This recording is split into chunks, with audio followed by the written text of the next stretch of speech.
Hey, welcome. You have arrived at lesson 21 of the process. My name is Dr. John Bush. These are a series of university style lectures. I am a university professor, full professor of biology, and pretty much hadn't left college or university since I started back in 1977. I just switched from a student to a professor. So I switched teams. I've had to handle lots of data analysis, and in biology, that has only increased. And there's a lot of things I've picked up in my lifetime. And love fantasy football. You get to partake in this journey. I call it the process. And I hope I can help you win your fantasy football drafts. With my data, about 60% of the show. It's not the whole show, but it's going to get you a good way there. And if you can come out strong in your drafts, you got a good shot if you don't, if the injury bug doesn't hit you. Okay, we are continuing. This is part two of our quarterback analysis. I hope you've read the other lessons and or listened to the other. Thinking of reading as my students have to do, but uh, you should have looked at the other lessons. Again, this is lesson 21. We had talked about quarterbacks in lessons 20, trying to find kind of an average that's associated with reference class forecasting. You should definitely look at that lesson uh, a couple times and think about how you can apply it to your life as well as fantasy football. But anyway, we're trying to let the data lead us. Our judgments are biased and we're not as good as we think we are. Me too. And so we need something as a way to at least keep us from sliding too far into the ditches in our journey in fantasy football every year. So this is the process that I do. Uh, I have this textbook and on Kindle. I'm not sure if I'm putting it out this year since I'm doing lessons instead. These are all would be chapters and material from that book. I think the 2019 or 2020 is out there, but it it has some relevance, but these lessons would supersede that. Okay, let's go. So we had done a lot on age sectors and fantasy point averages, FPAs. Those are and this is into the season fantasy point averages. So across the games played, 02 to 20, and this is the averages broken out by four columns. And those numbers, 21 to 23, is the age of the quarterback. And so I grouped by year, 02 to 20, all quarterbacks in the league that were on the rosters, 21 to 23, 24 to 26, 27 to 30, 31. I kind of just tried to break the pie into quarters here. That was the why I picked these slices. I did the circles of the top uh, scores, I think, above 70, 170. So I think you could, doesn't take anybody much to see the biases towards the young and the old, what I would call a barbell situation. So you have the young hot shots, probably more the rushing type of quarterbacks versus the old seasoned dogs that have survived through many years, and they're probably a little bit less rushing and more pocket and stay in the pocket kind of players. And it's clear that each of these segments have will be important for your team. Notice kind of in the middle, there's not as much strength, certainly in the last couple of years. That is the case. And about 2011 up, we have entered the golden age of quarterbacks. Look at the production levels that have occurred since 2011. It's really remarkable. So is that rules? Is that college things that happening? I don't know how to chase that down. I just kind of observe it and use it to my advantage here. But it's clear that the old days are gone, and we have a new era. And I talked about in part one that all points are going up, not just the top quarterback at the end of the year, but even the 12th quarterback at the end of the season are seeing higher points. So we're not getting any distinct advantages there. We talked about the gaps and early versus late quarterback drafting in the last lesson. But now we kind of apply a lens of age, and that might allow you to focus in on, break ties and make note of key quarterbacks for next season. Here is the trend lines over the 18 years. These are polynomial trend lines. Don't necessarily worry about that. It's, in my opinion, a little bit more informative than linear trend lines. So I use polynomial trend lines. And I think if you look kind of at the last year and kind of work backwards, we see the 31-year-old plus players and the young players all at the top of their game here, probably. And notice about 2015, they passed each other. So notice, for the most part, the old dogs were beating the young players, but that's changed now, and we're seeing maybe even a little bit of a decline. So be aware that, having this success the last 4 or 5 years may be biasing coaches, and they're giving young players more play time and giving them the call, whereas maybe in the older days they were less likely to. So coaches are aware of the trends as well. The middle ages are in here. They have either stayed steady or we see a decline in 27 to 30, which is interesting. I think that data is kind of masking two populations, the ones that are kind of leaving the league and dying out, and the ones that are going to be the long haul older dogs that are going to survive for quite some time. And so you mix those populations together and you get maybe something like this. And remember, those guys used to be at the top of the game in the olden days, up to about 2008 maybe. Look at the old dogs, past them at that point, and the 27 to 30, they've never really recovered. So it's good to see the trends and think about how to apply that as actionable metrics to your next season's draft. I think it's pretty obvious. You should definitely keep the age in mind, and if nothing else, just conservatively, maybe a tiebreaker situation. And just look to see the young quarterbacks that figure to have a better season, or some of the old dogs that maybe are changing teams or having new hot players in. Maybe they'll keep it going here. So take a look at that and see what that portends.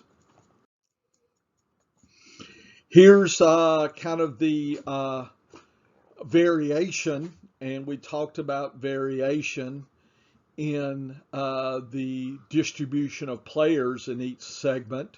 And the higher the variation, the little bit of higher the uncertainty when you just randomly pick a player in that group. So high variation is not our friend on average, uh, but you need to think about that. So notice the older dogs here and kind of the younger dogs have had some of the highest variations. And notice that, you got high variation in segments that are not producing a lot.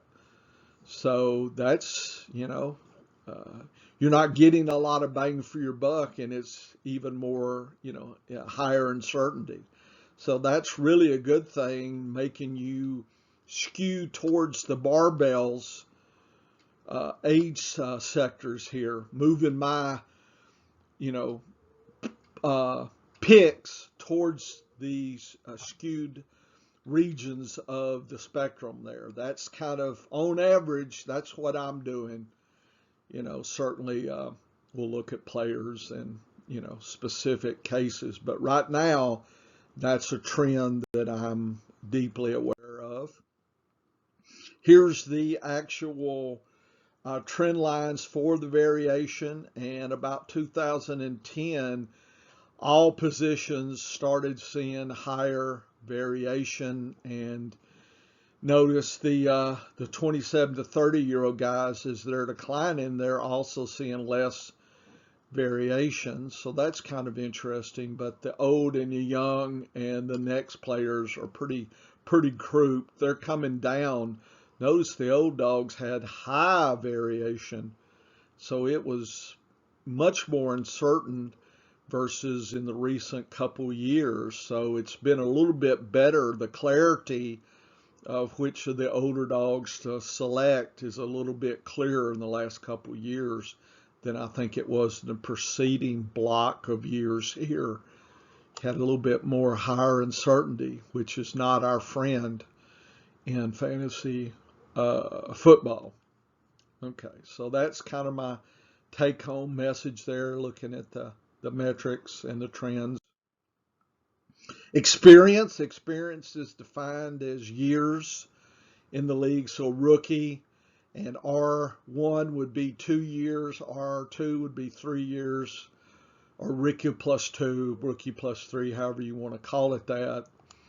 And here we go, rookie. Looks like I changed my metrics, so the second year, so I corrected that. So it's R2 is second year, third year, fourth year. Okay, all the way to 11 years. And notice the circles are the higher fantasy point averages, and I've just circled, I think, above 60, 160, and this is probably total quarterbacks. So even though we've had an age, the rookie quarterbacks, maybe they're young, but I think having, looking at 2 and 3 years, some experience is actually probably a little bit better experience. So when you go into the young sector, I'm not sure I would use a rookie quarterback directly. The stats would kind of, especially in, the last, since 13? I mean, 1 year's 18 did pretty good, but I think I'm staying away from fresh quarterbacks and looking for year 2 and 3 that are still young. Okay, I think we're getting the best of both worlds.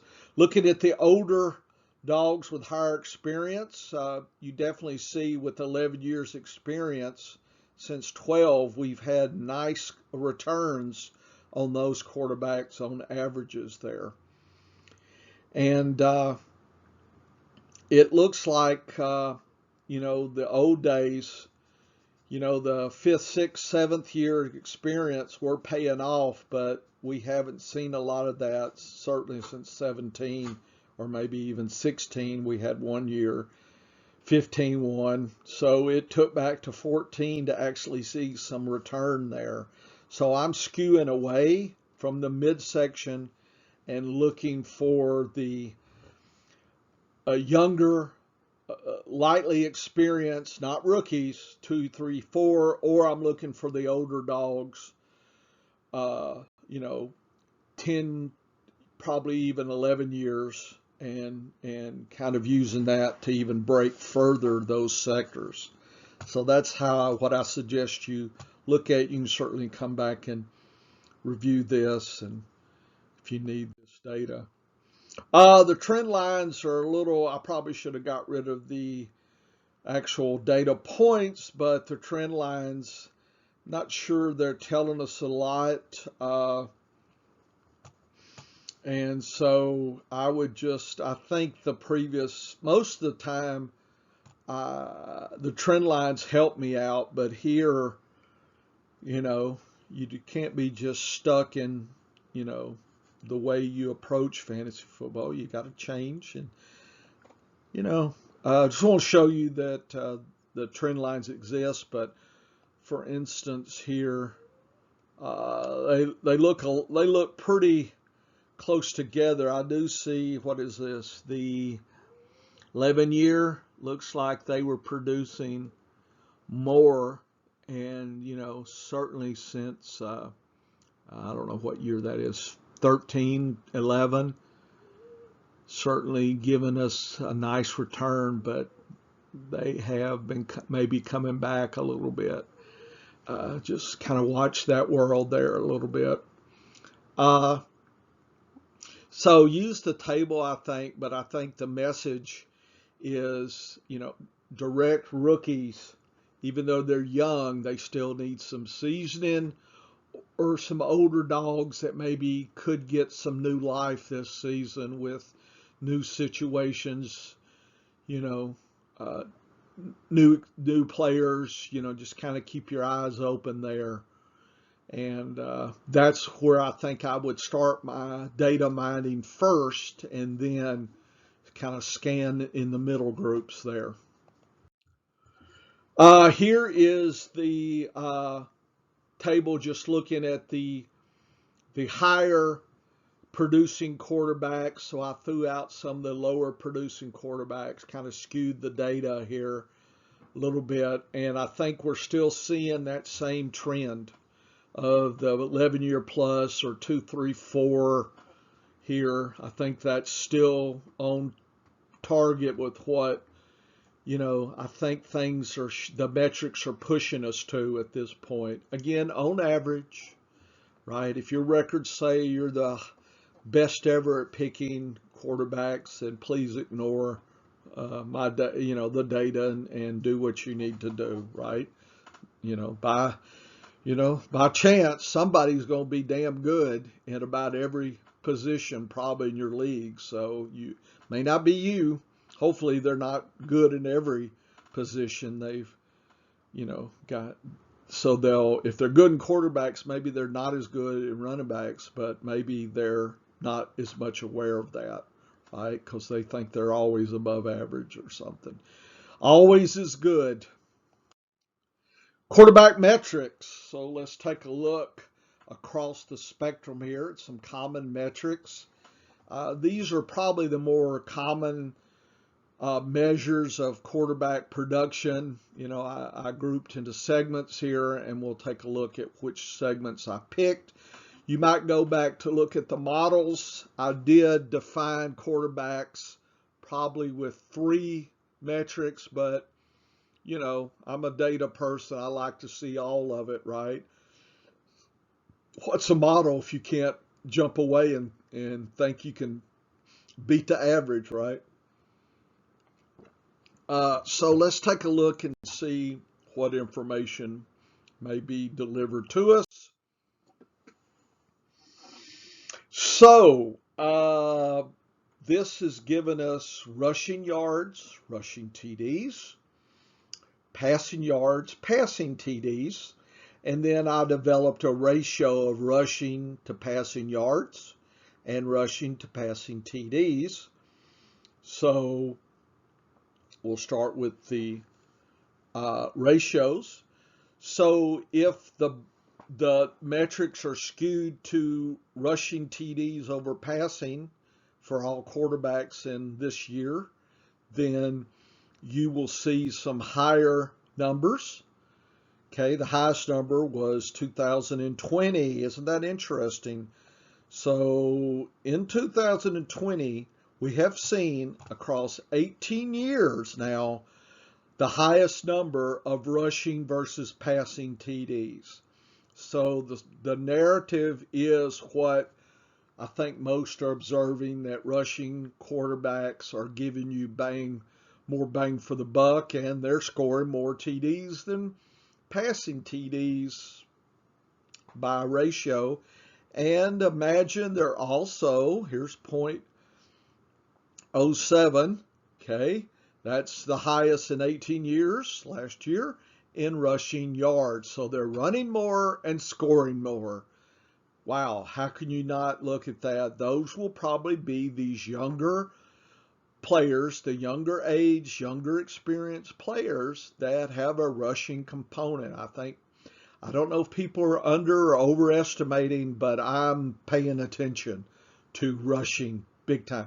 And if you go back to our principal component analysis of quarterbacks, we definitely pulled out the rushing as a separate component to looking at quarterbacks. So we have a passing, a rushing, and I think then an efficiency component. I think we had 3 components. Go back and relook at that lesson.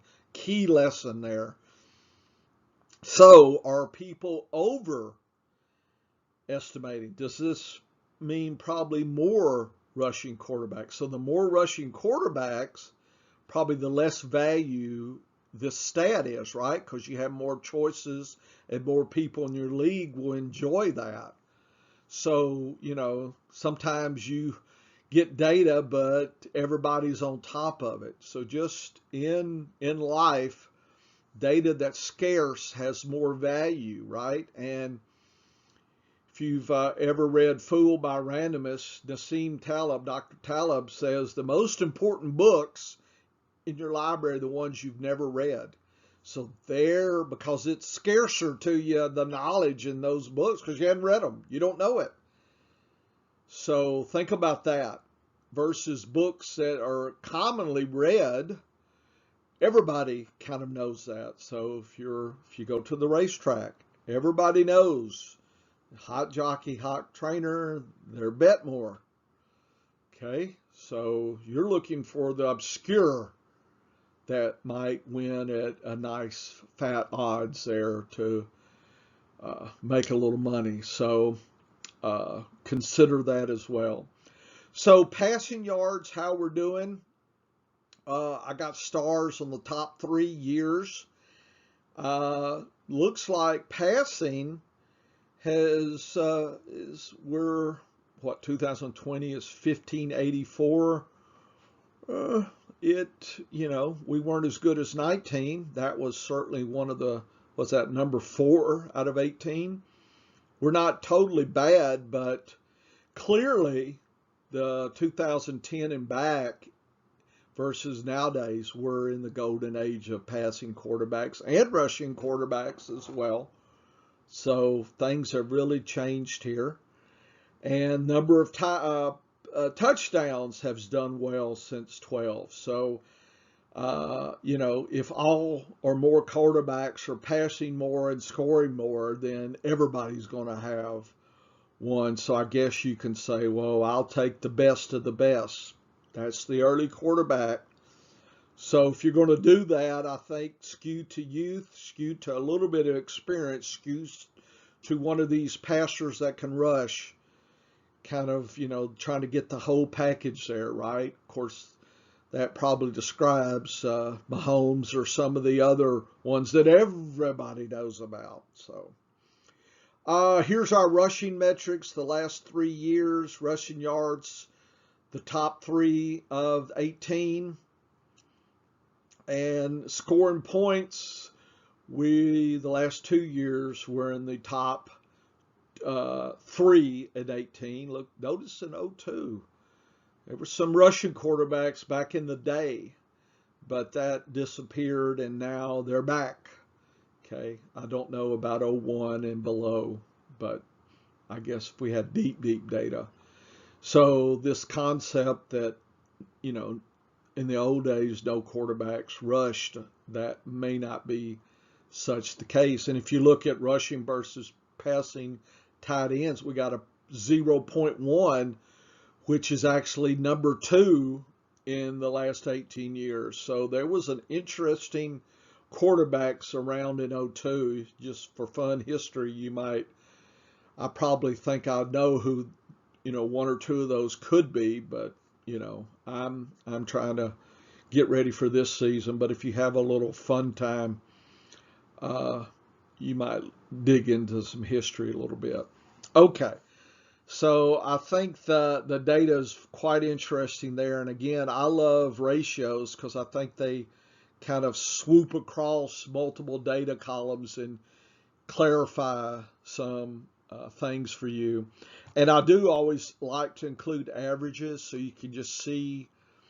So notice the last 4 years we've been above average here. And then the last, 5 years we've been above average here versus, different times. So that's really skewing to the rushing quarterbacks there that are running touchdowns in. Here's the rushing yards, rushing tight ends. So rushing TDs. And so the yellow bars are the rushing yards, and you can see that's increased. And the green is the polynomial trend line for that. And you can see we've really spiked up. Kind of had a down year in 16, but for the most part, since 12, we've been really ramping up. And then we've ramped up again in 18. So we've hit another leg. If you're a stock market player, we've had another leg up. So maybe 2021, we even see more rushing action there. The tight ends, we see kind of a moving average thing happening there with the red line. And the purple is the trend line, and we're seeing a nice slope up as well. So I think everything's pointing up for the rushing metrics in the last couple years. So there's no reason I would be shocked if we're somehow back to '07 levels or something.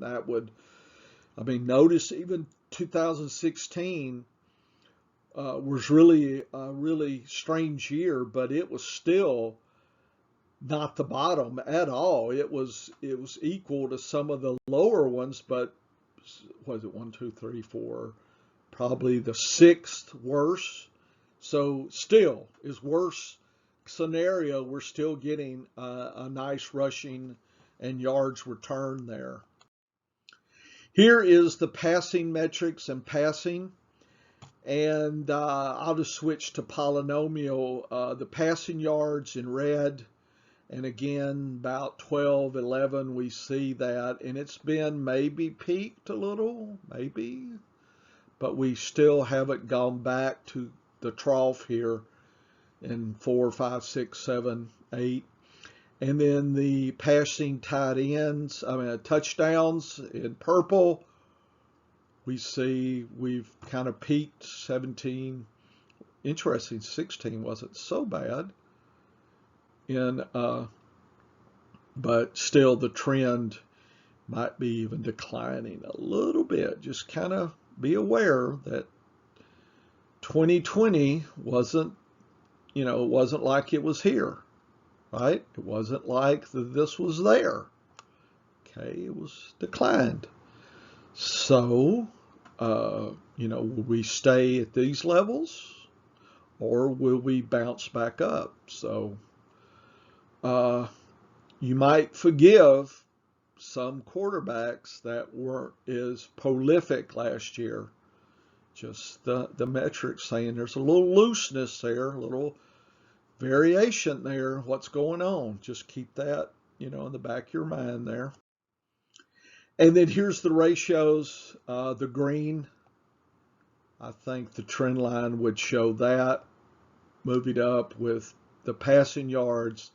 And I think certainly in the last couple of years, we've really spiked up with the touchdowns. Of course, they're more tricky. Touchdowns don't just aren't something you can depend on, but the trend has been an upward take in the last few years.